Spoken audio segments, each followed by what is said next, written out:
Discussions are taking place against the backdrop of rolling blackouts across the country as Eskom implements Stage 3 power cuts. Energy regulator NERSA will be among those making presentations. Our SABC News reporter Atule Joka is tracking this story. We cross live to him now in Cape Town. Atule, you've been speaking to some interesting participants in this gathering. What's the latest? Well, thank you so much, Desiree. The conference is still underway. African countries have converged here to discuss, amongst other things, mutual ways to trade amongst each other and also investment within the African continent. Just now I was upstairs in that session. It was African countries trying to discuss the ways in which they can trade amongst each other. They were talking about the gas and also the other resources that they have that they can trade amongst the African countries, saying it is very pivotal to trade amongst each other. Minister of Mineral Resources, was here yesterday. It looks like he had set the tone for the summit, because what he said was that if you have natural resources such as oil and gas, would you rather send it to other African countries or trade with a European country? So he was encouraging African countries to trade amongst each other instead of exporting their resources. As you had seen that earlier on, we spoke to Dr.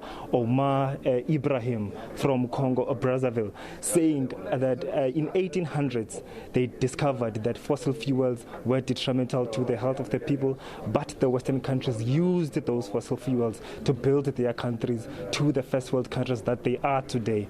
But now they are forcing Africa to change and also move rapidly to renewable, cleaner sources of energy, saying, of course, they are not anti-renewable sources of energy, but those can coexist here in Africa. So this is what they are calling for, and they're upstairs, they are discussing, they are trying to find ways to trade amongst each other, to have these fossil fuels trade, this mutual trade amongst African countries. So these are the discussions that are ongoing, as set the tone by the Minister of Mineral Resources here yesterday, Desiree. And of course, this is a very topical discussion, the provision of energy to the continent. We heard that pledge at COP26 for about $130 billion for the transition from fossil fuels to renewable energies. Which countries are affected? We know that a commitment has been made to South Africa, but which other African countries are on this list? Mostly the countries which are on discussions were Congo, Ghana, Congo Brazzaville, and Zambia, which were speaking upstairs there at Desiree.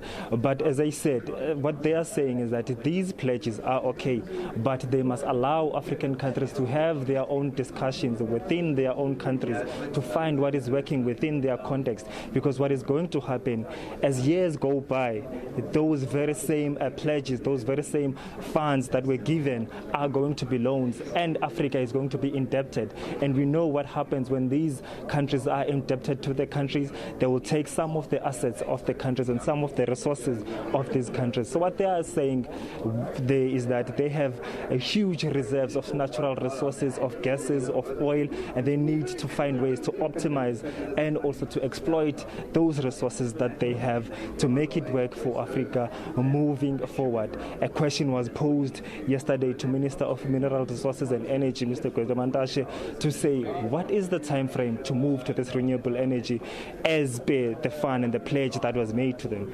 He could not come up with a clear answer, saying right now 70% of coal is used, over 70% of coal is used of fossil fuels. What he can say is that maybe by 2030 they will have less than 60%. So what they are saying, these can coexist, and they do not want to commit to say we will have a clear out or a phasing out of coal or fossil fuels by a certain year, as compared to countries like India, which have committed in the COP, which is happening in Glasgow, that by 2070 they will make sure that they have zero emission fuels that they are using at Desiree. Atule Joka is at the Africa Energy Week, currently taking place in Cape Town in its second day. And as we speak to you, our viewer, we're having a conversation with you about how you've been impacted